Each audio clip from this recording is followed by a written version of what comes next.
President Trump now heads to New York this evening, where he'll attend this week's session of the UN's General Assembly. And as Jared Hill reports, the war in Gaza front and center as more countries move to recognize Palestinian statehood, though not the U.S.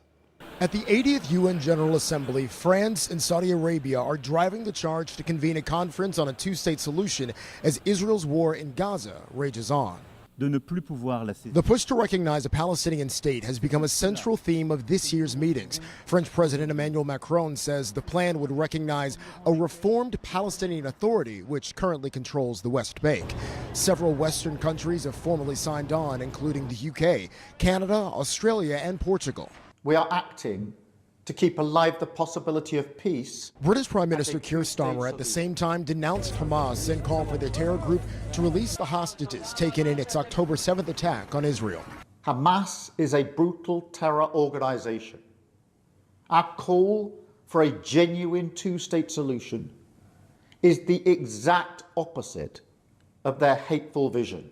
This attempt to recognize a Palestinian state puts close U.S. allies at odds with the formal policy of the United States as well as Israel, with Israel's prime minister arguing it rewards Hamas for terrorism.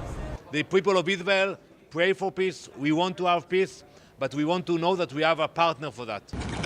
Peace talks have come within reach in the past, only to end in violence and disappointment.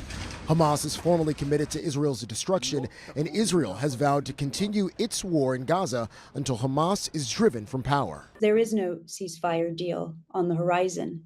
There is no real pathway to the release of the Israeli hostages. So is this the right moment, I think, is a valid question to be asking on the point of recognition.